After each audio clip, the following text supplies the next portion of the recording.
also had people who couldn't get back into the country.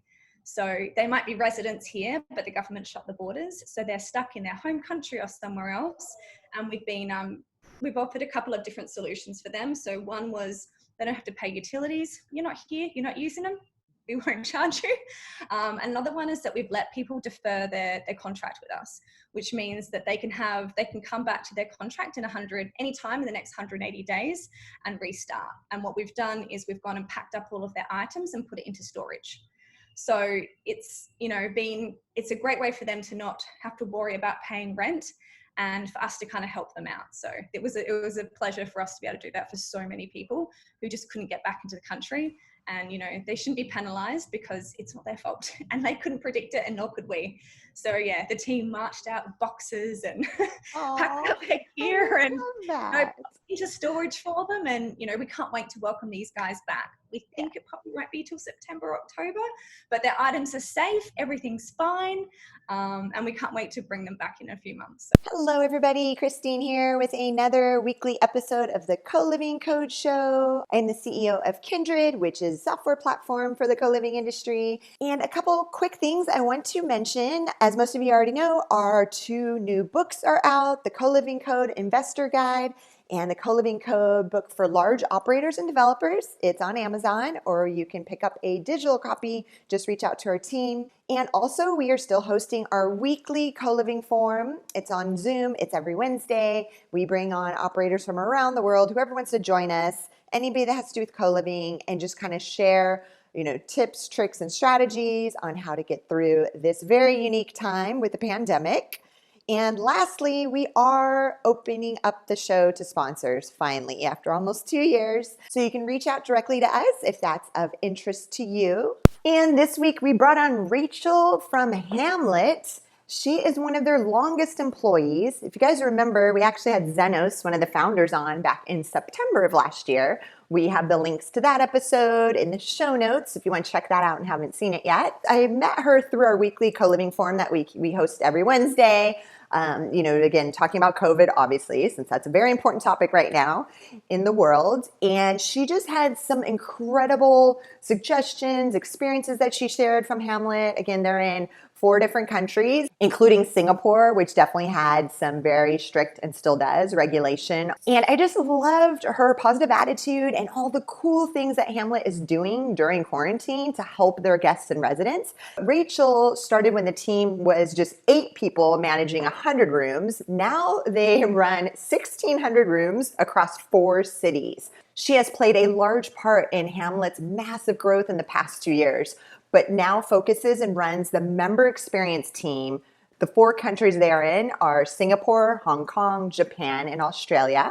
Rachael has enjoyed co-living for the majority of her adulthood, beginning in Dubai 10 years ago, where cabin crew are placed in co-living apartments all around the city. It was this experience that helped shape her vision for the community and membership experience journey and the ability to anticipate needs in a global setting. Today, Rachael will be sharing Hmlet's challenges and success stories during the COVID-19 pandemic. And again, you guys, know how strict Singapore has been. So we definitely dive into that.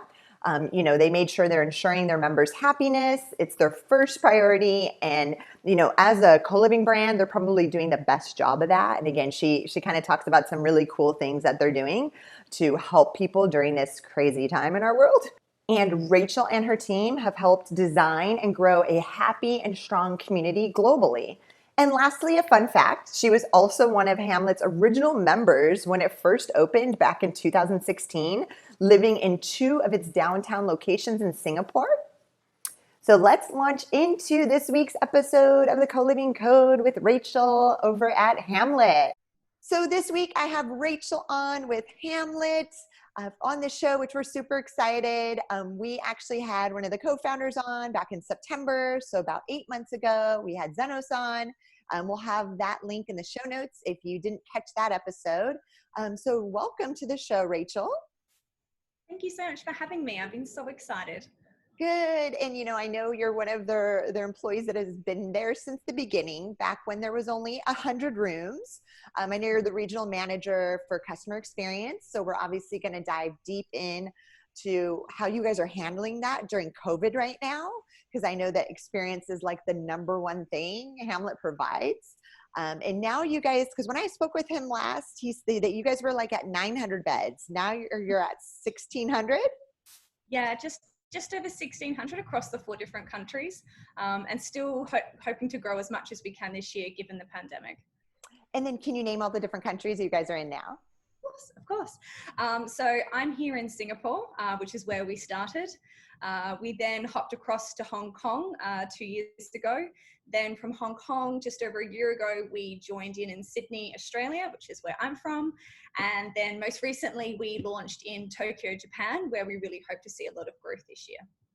Nice. And then let's, again, community is so big, and I know we were all on a call together, and that's why I'm like, I have to bring you on the show to talk about how you guys are handling the customer experience now, because weren't you saying in Singapore and maybe other countries too, they literally can't leave the floor they're on in the high rise. They have to stay on the same floor, right? Yeah, here in Singapore, the lockdown rules are certainly a lot tougher than all the other countries that we're in.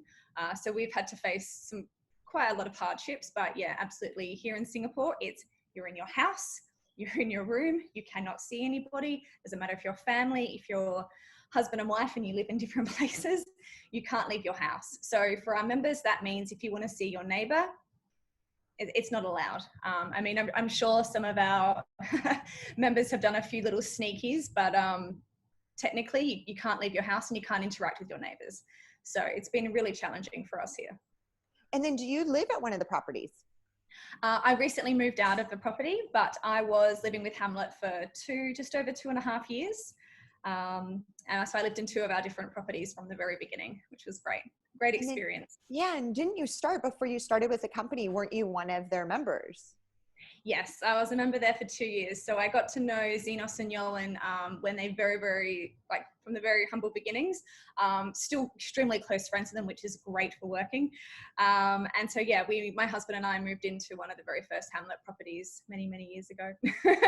And then I'd love to hear more about, you said these humble beginnings. Like, what was it like in the early days? Oh, it was a very different Hmlet back at the start. The guys worked 24/7, scrubbing toilets, taking furniture from whoever would give them something nice and usable. It certainly wasn't the amazing Hmlet design spaces that we have now, but it really is a credit to what Johan and Zenos did from the very beginning, where they just worked like absolute animals to kind of create community, create spaces, find the right properties, and still interact with a smile. And I'll never forget one night seeing Johan come through and pass and put together a bookshelf for a member that was in our property at like 8 o'clock at night. And I'm like, oh, after this, will you be able to? And he's like, no, I've got to do this, this, and this. And, so for me, it's been an absolute pleasure to see the guys from the very beginning to where they are now. And, 100% credit and admiration to both of them for what they've achieved. No, and luckily, before the interview started on YouTube, we always show B-roll footage of the properties before the interview. So those listening on podcasts, maybe you could check out the YouTube channel. And yeah, your facilities are gorgeous, like so amazing. What's sad was I was scheduled to come out to Singapore at the end of February, and your whole team, I'd put a notice out, hey, we're looking for a space to just host a really cool co-living gathering. And like so many of Hmlet's team members, probably like 9 different ones, reached out and said, hey, you can use our space. And then COVID started, right around that time. And they were like, well, hey, we'll take temperatures at the door and, trying to put stuff in place. And then obviously it got so close that I thought maybe I shouldn't travel overseas and not be able to come back to the US. But again, your team's amazing. Oh, that's so good to hear. They work really hard and I'm proud of every single one of them. So that's wonderful to hear. I'm so glad. So right now, what do you guys, obviously the residents can't use those facilities. They can't, do the events you guys typically do. So what are you guys doing with, getting creative in that sense to kind of still hold that community together? So we've done a couple of different things. So obviously the smartest thing that everyone was doing was going online with Zoom. So we've been doing a lot of different Zoom events to kind of cater to all the different likes and needs of our members. So obviously we did a cooking one to kind of get started, see if people wanted to learn about cooking and cooking together. We've had DJ live sessions. We've done a lot on mental health and wellness. So we've had quite a few yoga sessions and also meditation sessions. We've done quiz nights. We've got a big pub quiz coming up soon. So we've just trying to do a few things that can help bring in the community globally. So all of our events we've done online haven't been Australia only, Hong Kong only, Singapore only. We've done them at a friendly time that we can all kind of get together, because we're extremely lucky that the biggest time difference is 2 hours. So we have the ability to connect everyone around the world in one session, which has been great. And then here in Singapore, and I mean, especially here in Singapore, because we are really restricted, we've been sending meals to homes that have, 5 or 6 different members, just being like, guys, this dinner's on us. Let's like just enjoy each other, have a catch up, just get to know each other again. We've sent like cartons of beer around. We've sent just all sorts of like small little things just to kind of make their day, because we completely understand that in these times when no one's allowed to leave their house, we need to find little ways to help them interact and for us to interact with them. Unfortunately, yesterday, the government here in Singapore advised us that we'll pretty much be doing this for another 6 weeks, which no doubt has crushed some of the spirits of our flatmates again. So after this podcast, actually, my team and I are coming up with a plan of action as to how we can reach out to them one-on-one, individually, in groups, just to kind of see what we can do to help get them through the next 6 weeks, because we believe that these last 2 months have been quite challenging, but now to add another 6 weeks to this is, for some people, it's really, really tough. So we're going to have a bit of an action plan today to kind of see how we can reach out and help people, because obviously everyone takes this very differently. So we want to make sure we hit everyone in the right way and help them through this, because it's challenging for us and it's challenging for them. So we just want to find the best way possible to see it through. Very interesting. No, I didn't know that they had extended it. So everybody listening, watching, right now we pre-record these, so it's May 20th. So did they take it to July 15th? So we're meant to ease up on the 2nd of June. But the government's put in restrictions purely just to help families, which of course you completely understand. So unless you have a grandparent or a parent here in Singapore, you still can't see anybody. They're becoming a little bit more relaxed in terms of movement outside, but still no one can go to anyone's house. So I can't go and see my friends. My friends can't come and see me still. I can't see my neighbor. I can't hang out with my neighbor.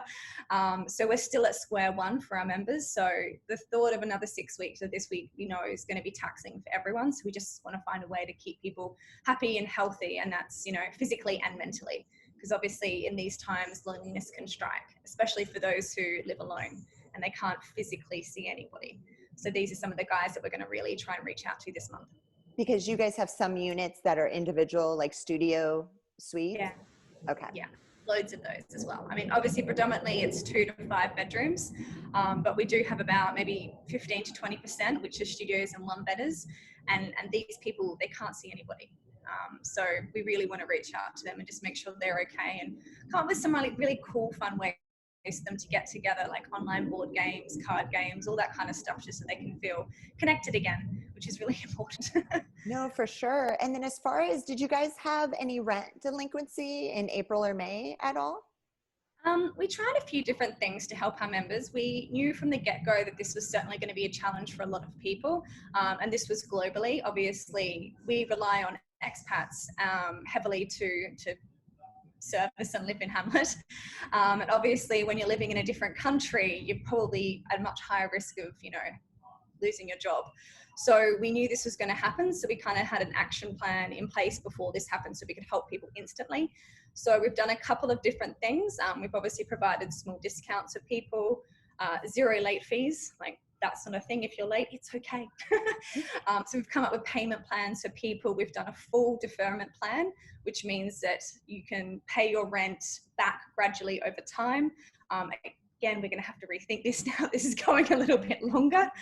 What else have we done? I'm just trying to think. Deferral, no late fees. Yeah, we just tried to come up with different ways. And obviously each person has a different situation, whether it be lost their job, on unpaid leave, or had their pay reduced. So we've had to take each case individually and see how we can help them best and come and tailor a plan that works for them.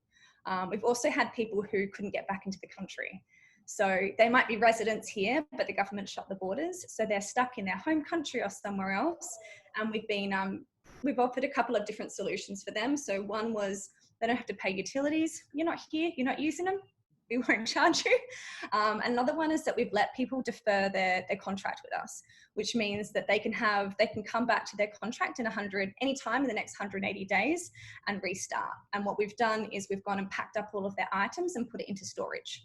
So it's a great way for them to not have to worry about paying rent, and for us to kind of help them out. So it was a pleasure for us to be able to do that for so many people who just couldn't get back into the country. And they shouldn't be penalized because it's not their fault, and they couldn't predict it, and nor could we. So yeah, the team marched out with boxes and packed up their gear and into storage for them. And we can't wait to welcome these guys back. We think it probably won't be till September or October, but their items are safe, everything's fine, and we can't wait to bring them back in a few months. So and again, and I think that's again what sets you guys apart, right? That you actually care, and you guys are trying to help the best that you can. Obviously, they can't pay double rent, if they couldn't get back into the country and keep paying rent.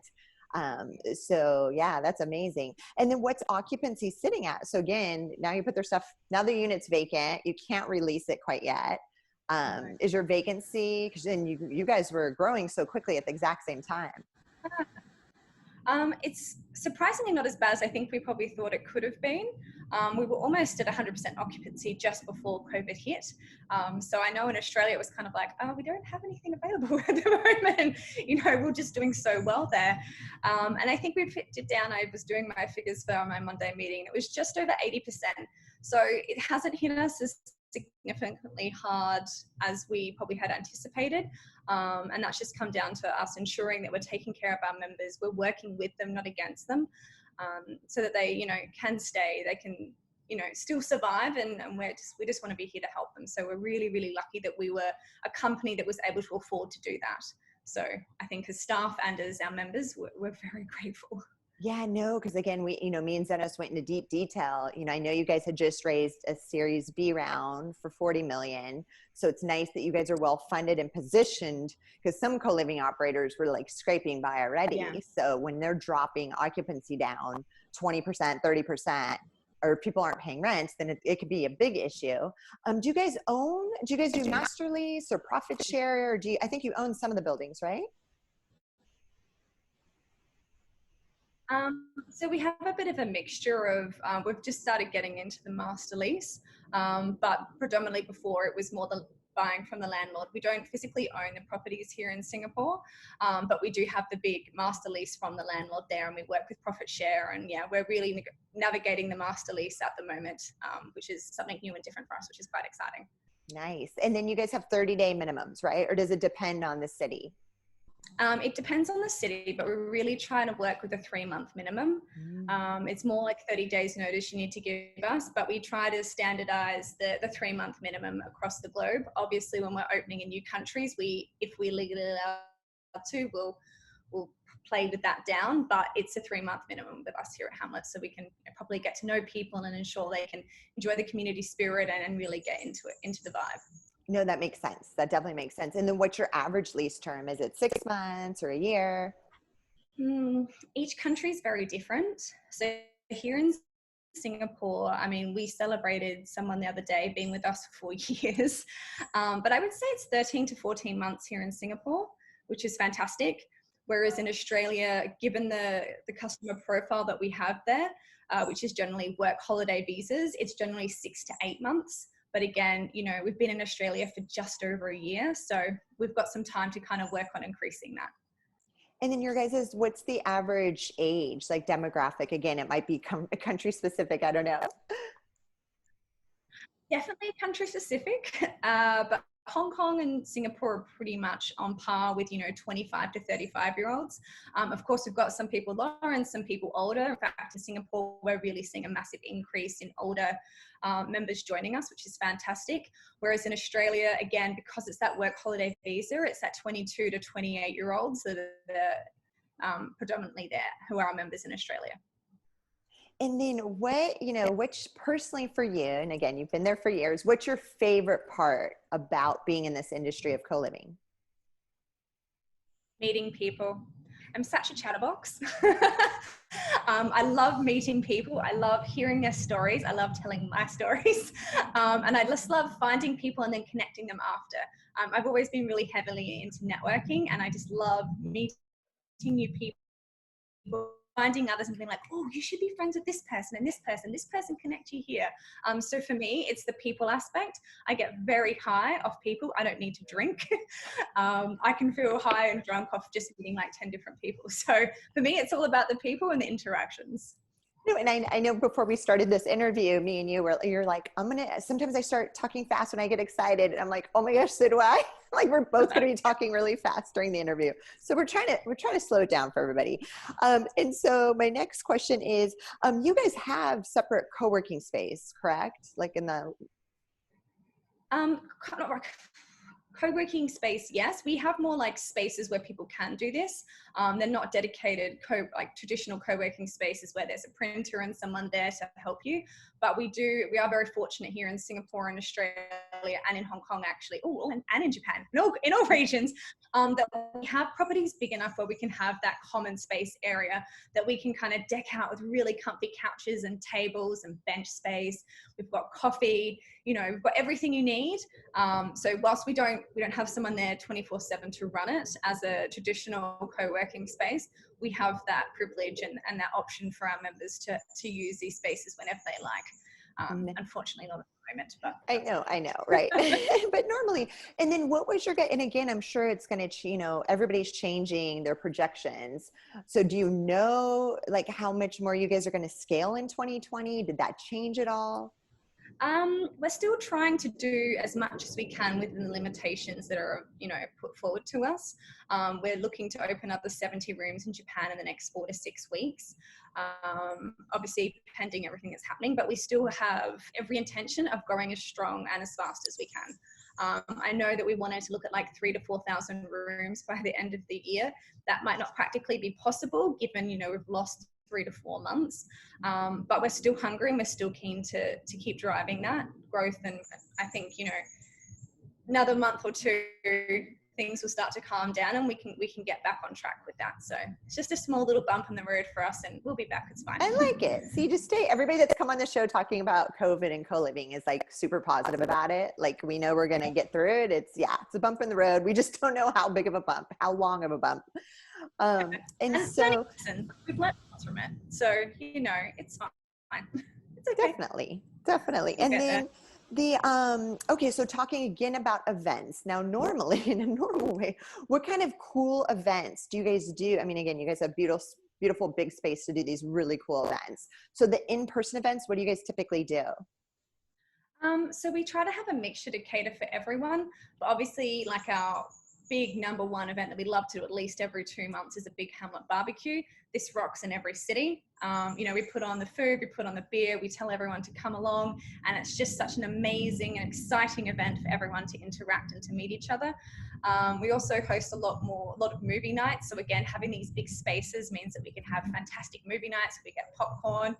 When it was the last season of Game of Thrones, like we had the weekly Game of Thrones event at like several properties around the globe, which was amazing. Obviously, we're really trying to focus on health and wellness in the last year. So we do lots of weekly yoga, meditation, HIIT classes, and also we try to do some more explorative sessions within like the city that we're in. So in Singapore here, we'll do cycling around like one of the little islands off the city. Sydney, we're trying to just do some localized events. Hong Kong, same kind of thing. So just trying to make sure that those who do come to the city for the first time, we give them the option to explore that city to its best. And just before we were trying to get different members to host events as well. So whilst we can do lots of things, we've got such amazing talented members out there who have fantastic skill sets that we can share with the world. So we had someone who was a sketcher, and so she did a walking sketch tour around one of the iconic areas in Singapore. We had one of the ladies, she works for Madame Tussauds, so she taught people how to paint, body paint. So we're always trying to find, really talented members to showcase their skills and share that with the community as well. So how many events do you guys do roughly per month, do you think? Each city, we try to do 4 to 6. Nice. Okay, perfect. And So then at do you least guys ever, do you let outside people in on the events? On some? it depends. You know, the barbecues, we welcome members to bring friends along. That's fine. But it really just depends on what kind of event it is, whether or not, you know, we can have members or have friends of members or just make it members, because obviously sometimes we just want to make it a member specific event because you're a member with us, you're going to get this amazing benefit and we're going to put this on for you. But some of the bigger scale events, we're like, bring your friends, it's fine, let's just all hang out. So it just depends on each event. So yeah. Well, have you guys found, and I've talked to other people about this, have you found potential renters through that way, right? Because their friends are like, oh my gosh, this place is so cool, I want to live here. Absolutely. A lot of our events sometimes tailor around this, and it's like, oh, we want to live here. I'm like, fantastic. Tell me more about you, and tell me what you're looking for so we can help. So of course, yeah, it definitely works both in both people's ways, in that we want to kind of find new people. We want them to see how awesome we are, and we also want them just to have a great time. So. And then the as far as, you know, what do you think the future of like as an industry, you know, let's say if we, you know, because we talked about the future of Hmlet, and actually I was going to ask, are you guys going to go into any other regions anytime soon? For now, we're gonna. My understanding is we're just gonna hold on. Again, we definitely had plans to expand in Australia. That was definitely something that was meant to happen this year, into Melbourne and probably Brisbane. But again, given this little bump in the road, it may be delayed, but we have every intention of expanding across Australia, which is super exciting for me. Yes, I know your home country. Are you guys going to come to North America? Are you going to come to the States, you think, eventually, ever? I haven't heard any discussions on this, so I'll say no for now, but you never know what can happen. I don't think we ever thought we were going to be in 4 countries within 2 years, so you never know. So impressive. It's so impressive, like watching your guys' growth. I love it. And then, yeah, Singapore is definitely like the second they let international travel, like I'm rebooking my ticket. So I can't wait, especially when you're talking about all the cool things there. So my last question is, you know, if we fast forward 10 years, Rachael, to 2030, like where do you see co-living as an industry globally? Cool. So for me, I think it's just going to get bigger and better. I think we never really used the term co-living before, but for generations and generations, we have been co-living, right? We just called it something different. So I think it's just going to be this word where it's like you've moved to a new city and like, oh, what co-living companies offer the best benefits here? So I just see it becoming more of the norm than it is, but it won't just be the millennials who are kind of looking for it. I think it's going to be, you know, the older generation. What we call them in Australia is the baby boomers, right? You know, there's all these amazing people, my parents included, who are, you know, in their 60s and they're, you know, hitting that loneliness period. So I think there's going to be amazing co-living for the older generation, and also families like single mothers and just any families with small kids. You know, we really need to band together and build these communities where we can help each other out. And so I truly think that this is, you know, where it's going to be. It's going to be every single generation, and it's going to be, you know, the norm. It's just going to be normal, and this is just going to be the thing. Whereas, you know, 2 years ago, co-living, like, what does that mean? People just had no idea what that meant. I even sometimes struggle to tell people when I go back home what we do and what co-living means. It's like, it's what you did 10 years ago with your friends. Exactly. So it's certainly going to be towards that way. I did actually ask Johan, our CEO, this morning. I was like, where do you think co-living is going to be in 10 years? And so he did give me a few little tidbits of what he believes. So for him, it's all about the evolution to a community-centric living and lifestyle platform where we can just keep changing the way people live. He says, you know, think full customization of what you can do in your apartment and services. And just like, we want to take it to the next level of anything unlike you've ever seen before. So he's really, really ambitious that in 10 years time, we could be having this conversation and it will just be a whole different, you know, scale of what we're going to be doing. So we're an ambitious group and we're really excited for the next 10 years. No, you guys definitely are. And we had the founder of Ori Living, the robotic furniture where you push a button. He was on, I think, like a month ago. Yeah. So you push a button and it just like moves the bed or moves a couple walls. Yeah. Super cool. Yeah. I think I could see that at your guys' properties for sure. In 10 years, I think there's going to be such amazing innovation in the future of living. So Yay. Well, those were all my questions. Thank you so much, Rachel, for coming on the show. Tell the team I said hi. And we wish you guys all the best. And we're following along. Awesome. Thank you so much for having me. It was such a privilege to speak to you today. Thank you so much for checking out today's episode. If you want to learn more about co-living, you could check out my book on Amazon, The Co-Living Code. And of course, if you're looking for the perfect software to power your co-living concept, check out kindred.io, KNDRD.io. Thanks. And a quick thank you to SPX Agency for all of the graphics, animation, and design on our YouTube channel.